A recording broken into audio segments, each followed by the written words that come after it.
Voltamos. Hoje conversando com a doutora Thaís Bento Lima da Silva sobre saúde mental na velhice.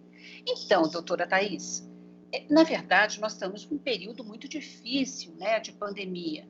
Quando você falou de adversidades, a pandemia acaba entrando também nesse processo.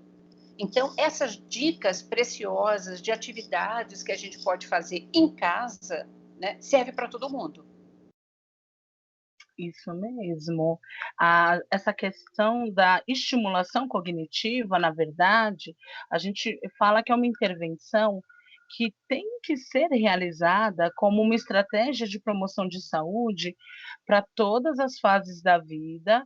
Hoje, a Associação Internacional de Doença de Alzheimer, a ADI, ela destaca que a estimulação cognitiva tem que começar nas fases iniciais da vida do indivíduo e são formas, inclusive compensatórias, de controlar não apenas mudanças no desempenho cognitivo, mas também de diminuir frequência de esquecimentos, diminuir sintomas de ansiedade, porque uma vez que o indivíduo tem um autocontrole do seu processo de aprendizagem, que o indivíduo está mais concentrado e focado, ele começa a ter um melhor gerenciamento do seu cotidiano. Ele põe poucas metas por dia para realizar, realiza uma tarefa de cada vez.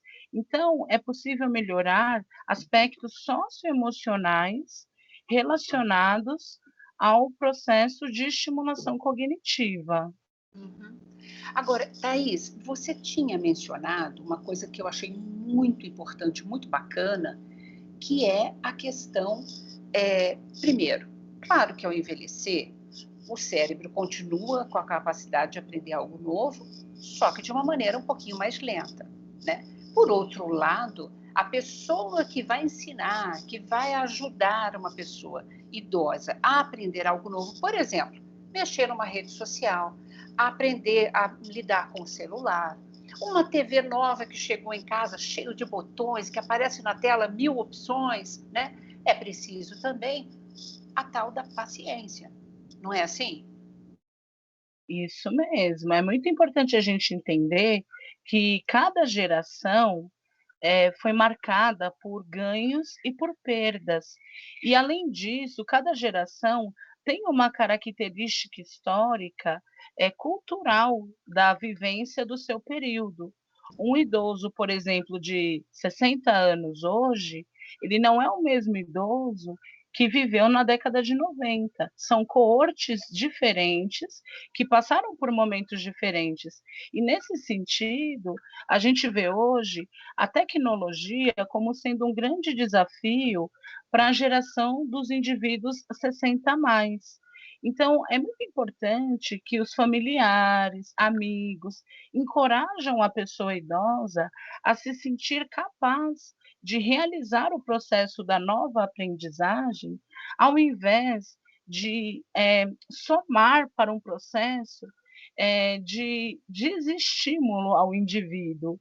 Hoje, por exemplo, a gente tem presente em várias universidades que oferecem cursos relacionados ao envelhecimento, a possibilidade de cartilhas e manuais de orientação para a inclusão digital de pessoas idosas. Ah, que Na dica USP é bacana. muito interessante. Na USP 60 mais, por exemplo, nós temos um material desenvolvido por duas docentes que estudam a área de inclusão digital, professora Meire Cacchione e professora Samila Battistoni, apenas com dicas de como realizar a aprendizagem do uso de redes sociais, de tecnologias digitais e dispositivos. E a PUC do Rio Grande do Sul também tem um material bastante interessante para desmistificar esse processo de aprendizagem. Claro que se a gente está falando do indivíduo que pode não ter a possibilidade de acessar este manual, a gente precisa fazer com que os familiares eles tenham atitudes positivas ao seu ente, de incluí-lo no contexto da tecnologia. Pois é, inclusão é a palavra-chave, né? É a atitude-chave, na verdade, para a gente ter uma velhice, um encontro de gerações muito mais bacana, mais saudável. Isso gera autoestima e gera uma felicidade coletiva, né? Agora, eu queria saber o seguinte: há pessoas que dizem assim: ah, a pessoa envelheceu, o cérebro está velho, a pessoa pode continuar fazendo as mesmas coisas que ela sempre fez e tudo bem, já é um exercício válido, né? E há pessoas que falam, não, por favor, você precisa se estimular a aprender algo novo. É isso que é realmente o exercício que a gente recomenda para o cérebro. Eu queria que você nos explicasse, já que é uma especialista no assunto. Bom, essa pergunta é muito importante, porque é preciso mostrar caminhos e possibilidades para as pessoas, para que elas, acima de tudo, desmistifiquem o que é a estimulação cognitiva. Posteriormente, a partir de um processo de educação sobre o que é intervenção, é muito importante a gente pensar o quanto a estimulação cognitiva ela deve ser divulgada para a população. Eu gosto muito de destacar que nós temos que atuar enquanto profissionais, primeiramente educando as pessoas sobre o que é a estimulação cognitiva, posteriormente a sua importância e conhecendo os indivíduos, as pessoas e as suas histórias de vida, a gente consegue entender as suas potencialidades e formas de estimular os ganhos que os exercícios cognitivos vão trazer de acordo com a individualidade de cada um. A ciência ela tem destacado que exercícios de atenção, exercícios de linguagem, exercícios de resolução de problemas, exercícios que treinam as habilidades visoespaciais, que treinam a orientação do indivíduo no tempo e no espaço, vão auxiliá-lo ao longo da sua vida a ter um melhor desempenho das habilidades mentais. No entanto, enquanto gerontóloga, eu acho muito importante que a gente dê a possibilidade de poder atender e de reconhecer aquilo que vai ter significado para o indivíduo, porque senão, na própria intervenção, a gente vai atuar com receitas prontas. E, na verdade, o objetivo é fazer com que, da mesma forma que hoje a gente tem um movimento para cuidados com a saúde física, para que a gente faça a população aderir a cuidados e prevenção com a saúde mental. Então, há um conjunto de exercícios importantes, mas eu resumiria como ponto-chave que o que eu considero de extrema relevância é ter estratégias que possam melhorar o desempenho da memória da pessoa idosa, porque os demais exercícios, eles podem ser escolhidos com autonomia, de acordo com a preferência de cada pessoa, com seu grau de escolaridade e questões culturais, mas as estratégias de memória eu considero de suma importância. Então, eu gostaria de algumas dicas bem práticas que a pessoa pode fazer em casa como estratégia de estímulo à memória. Dá para citar um exemplo? Dá sim. É muito importante todos saberem que nós temos um grupo de estratégias de memória.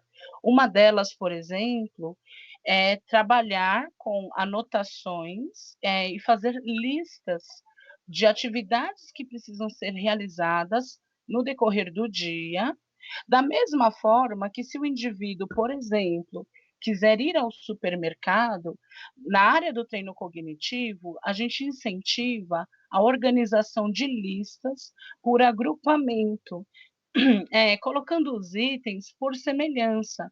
Então, por exemplo, os itens de higiene, itens de limpeza, produtos derivados do leite, produtos derivados da farinha. Então, a gente fala que organizar a rotina em listas é um exercício de memória, porque a escrita já é um treino de memória. E uma vez que o indivíduo não vê mais o material ao qual ele escreveu, caso ele esqueça, ele já teve um exercício de memória que foi a escrita. Uma outra estratégia muito positiva, que inclusive é mais inclusiva por não envolver a escrita, é a criação de imagens mentais da situação. Então, por exemplo, eu sei que eu tenho que ir ao banco e eu tenho um objetivo ao chegar ao banco. Então, eu visualizo mentalmente o trajeto que eu preciso fazer, qual agência bancária e instituição eu preciso ir e o procedimento que eu preciso realizar. Então, em treino cognitivo, a gente observa que a imaginação de situações, de objetos, mentalmente, ela é também um treino de memória e tem comprovação científica dessa eficácia em pessoas idosas saudáveis. Nossa, Então, que interessante. é verdade. Há Não, um estou pensando grupo. aqui, imaginar o trajeto, imaginar o que eu vou fazer, imaginar. Pensa que é fácil? Gente, não é fácil, não. É uma super dica essa. E pode se fazer com todas as situações, na verdade, Thaís? Exatamente. Pode-se fazer em relação a compras de itens no supermercado, pode-se fazer em relação ao planejamento de alguma ação que envolve, organização, execução e finalização. E, temos exercícios, inclusive, para esta finalidade. Então a gente, claro que até por meio dessa conversa, eu sugeriria que todos os telespectadores tentassem exercitar no seu cotidiano essa imaginação. Eu preciso entregar um material na casa de um amigo, então imagine-se fazendo essa tarefa de ir à casa do amigo, levar o material, porque é uma forma de reforçar mentalmente que essa situação precisa acontecer. Então, dentro das estratégias de memorização, é importante todos saberem que nós temos, por exemplo, essa, que é a criação de imagens mentais. Muito legal. Adorei essa dica. Que todo mundo que esteja nos assistindo aproveite. Nosso tempo acabou, Thaís. Eu agradeço a oportunidade de estar com vocês. É sempre um prazer estar nesse programa tão agradável que visa ter trocas para uma boa qualidade de vida ao longo do processo de envelhecimento. Eu agradeço o convite, Line, e agradeço toda a equipe pelo suporte. Muito obrigada, Thaís. Adorei o nosso bate-papo. Ei, você também que nos acompanhou, super obrigada. Se você quiser rever esse ou qualquer outro dos nossos programas, acesse saopaulo.sp.leg.br ou nas nossas redes sociais, tá bom? Obrigada, até a próxima.